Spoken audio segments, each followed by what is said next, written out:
পরম দয়াল শ্রী শ্রী অনুকূল ঠাকুরের রাতুল রাঙা চরণে জানাই শত কোটি দণ্ডবত প্রণাম। জয় গুরু সকল ইষ্টপ্রাণ দাদা ও মায়েরা। আশা করব ঠাকুরের কৃপায় আপনারা সকলে ভালো আছেন, সুস্থ আছেন। আমরা আজকে ইষ্ট প্রসঙ্গে আলোচনা করব এই যে এত অতিরিক্ত ঠান্ডা, এই ঠান্ডায় শরীরকে সুস্থ রাখার জন্য পরম দয়াল শ্রী শ্রী ঠাকুর আমাদের কোন কোন খাবার খাওয়ার কথা বললেন। পরম দয়াল শ্রী শ্রী ঠাকুর এই কনকনে ঠান্ডায় শরীরকে সুস্থ রাখার জন্য একটি বিশেষ জিনিস খাবার কথা বলেছেন। বিশেষ করে সন্ধিক্ষণগুলো, যেমন এখন শীত, এরপর আস্তে আস্তে গরম পড়বে, এই সময়টাতেই বিশেষ করে খুব সতর্ক থাকতে হবে। দেখবেন এই সময় গা হাতে পায়ে প্রচণ্ড ব্যথা হবার সম্ভাবনা থাকে। অনেকের হাঁটুতে ব্যথা, পায়ের গোড়ালিতে ব্যথা হয়ে থাকে, দাঁতের গোড়া ফুলে যায়, মাথায় ব্যথা করে, ঠান্ডা লাগা, কাশি হওয়া, এই সকল সমস্যাগুলো কিন্তু দেখতে পাওয়া যায়। আর অতিরিক্ত ঠান্ডায় অনেকে ঠান্ডা লাগে বেশি।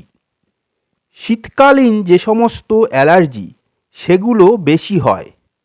তাই এই শীতে শরীরকে গরম রাখতে, শরীরকে সুস্থ রাখতে এবং বিভিন্ন রোগ থেকে শরীরকে মুক্ত রাখার জন্য পরম দয়াল শ্রী শ্রী ঠাকুর একটি বিশেষ জিনিস খাবার কথা কিন্তু বলেছেন।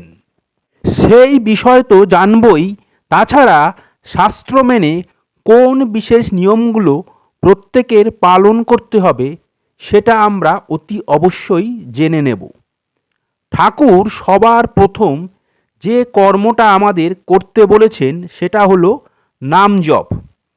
আমাদের সকলকে খুব করে নাম জপ করতে হবে। যত বেশি করে নাম জপ করব, ততই আমরা বিভিন্ন প্রকার রোগের হাত থেকে আমরা আমাদের শরীরকে রক্ষা করতে পারব। এই যে আমাদের নানা রকম রোগ ধরে বসে, তার মানে রোগ প্রতিরোধ করবার ক্ষমতাটা কম, তাই নানা প্রকার রোগ আক্রমণ করে। তাই আমাদের শরীরকে যদি এই সকল সমস্যা থেকে মুক্ত করতে চাই, তাহলে আমাদের নাম জপ করতে হবে। আর আমরা যদি এই নাম জপ ঠিকভাবে করি, তাহলে শরীরে রোগ যেমন সারে, তেমনই রোগ প্রতিরোধ ক্ষমতা বেড়ে যায়। তাই আমাদের খুব করে নাম জপ করতে হবে। নামে যে কত প্রকার রোগ সেরে যায় তার কোনো ইয়ত্তা নেই। যখনই সময় পাবেন তখনই নাম জপ করবেন। যত বেশি নাম জপ করবেন ততই আপনার মঙ্গল। তাই নাম জপ সবার আগে আমাদের পালন করতে হবে। নাম জপের মধ্য দিয়ে আমরা পরম পিতার সাথে যুক্ত হতে পারি। এই নাম কিন্তু আমাদের ভগবানের সাথে যুক্ত করায়। নাম জপ কিন্তু প্রতিদিনের নিত্যকর্ম।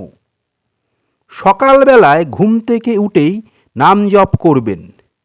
দিনে যখনই সময় পাবেন তখনই নাম জপ করবেন। এবার দ্বিতীয় যে কর্মটা করার কথা বললেন ঠাকুর, সেটা হলো সকালবেলায় খালি পেটে থানকুনি পাতা খেতে হবে। এই থানকুনি পাতা খাবার মধ্য দিয়ে যেমন ইমিউনিটি পাওয়ার বাড়ে, ঠিক তেমনভাবে বিভিন্ন প্রকার পেটের রোগ থেকে শুরু করে হাজার রকম রোগ কিন্তু সেরে যায়। এই থানকুনি পাতা প্রতিদিন খাওয়ার কথা পরম দয়াল শ্রী শ্রী ঠাকুর আমাদের বলেছিলেন। প্রতিদিন সকালবেলায় 2 থেকে 3টি পাতা খালি পেটে খাবেন এবং পরে জল খেয়ে নেবেন। এরপর আপনারা যদি চান তাহলে কিন্তু মধু খেতে পারেন। সকালবেলায় খালি পেটে থানকুনি পাতা খাওয়ার পর যদি মধু খান, শশা খান, এতে আপনাদের যত বড়ই সমস্যা থাকুক না কেন তা সহজেই দূর হবে। এছাড়া প্রতিদিন ঠাকুর আমাদের ত্রিপালি খাওয়ার কথা বলেছেন। এই ত্রিপালি খাওয়ার মধ্য দিয়ে আমাদের শরীরের ইমিউনিটি পাওয়ার বাড়বে, রোগ প্রতিরোধ ক্ষমতা বাড়বে। এছাড়া পেটের সমস্যা, সুগার, প্রেশার, গ্যাস অম্বলের সমস্যা, কোলেস্টেরল সেগুলো কিন্তু দূর হবে।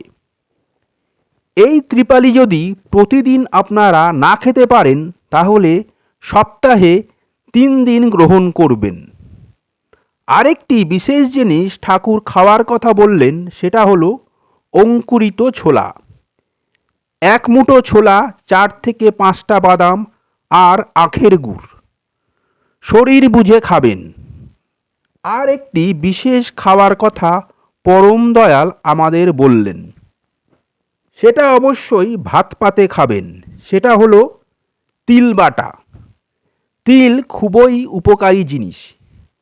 তিলে আছে ক্যালসিয়াম, তাই তিল প্রতিদিন ভাত পাতে অবশ্যই খাবেন। তিল খেলে চোখের রোগ, মাথার যদি কোনো সমস্যা থাকে সেটা দূর হবে। যদি হাঁটুর ব্যথা, কোমর ব্যথা থাকে তাহলে সেটা থেকে কিন্তু সহজেই মুক্তি পাবেন, কারণ তিলে আছে প্রচুর পরিমাণে ক্যালসিয়াম, যেটা হয়তো অন্য কোনো জিনিসে এত পরিমাণে নেই। তাই তিল বাটা প্রতিদিন খাবেন। এছাড়া ঠাকুর আরেকটা খাবারের কথা বলেছেন, সেটা হলো উষ্ণ দুধ। এই উষ্ণ দুধের সাথে 1 চামচ অশ্বগন্ধা পাউডার মিশিয়ে খাবেন। এটা প্রত্যহ খাওয়ার চেষ্টা করবেন। এতে যে ঘন ঘন ঠান্ডা লাগে, সেই ঠান্ডা লাগার সমস্যা, ঠান্ডা লাগার ধাত পুরোপুরি চলে যাবে। এতে আপনার শরীর আরও বেশি পাওয়ারফুল হবে। শরীরের দুর্বলতা থাকলে চলে যাবে। আর এটা খাওয়ার ফলে ঘুম কিন্তু ভালো হবে। যাদের প্রচণ্ড সর্দি কাশির সমস্যা তারা প্রতিদিন 2 বার একটি বিশেষ পানীয় খাবেন। এই বিশেষ পানীয়টা কেমন করে বানাবেন চলুন জেনে নেওয়া যাক। প্রথমে 1 মগ জল নেবেন। তাতে 4 থেকে 5টা তুলসী পাতা, 1টি তেজপাতা, 4 থেকে 5টি লবঙ্গ, 1টি এলাচ, 1টি দারুচিনি দেবেন। এর সাথে অল্প লবণ দেবেন, আদা দেবেন, বাসক পাতা থাকলে 2টি বা 3টি দেবেন এবং এই জলটাকে ধীরে ধীরে ফোটাতে থাকবেন। এইটাকে ফুটিয়ে জলটা যখন অল্প হয়ে যাবে তার সাথে শুধু মধু মিশিয়ে আপনারা খেতে পারেন।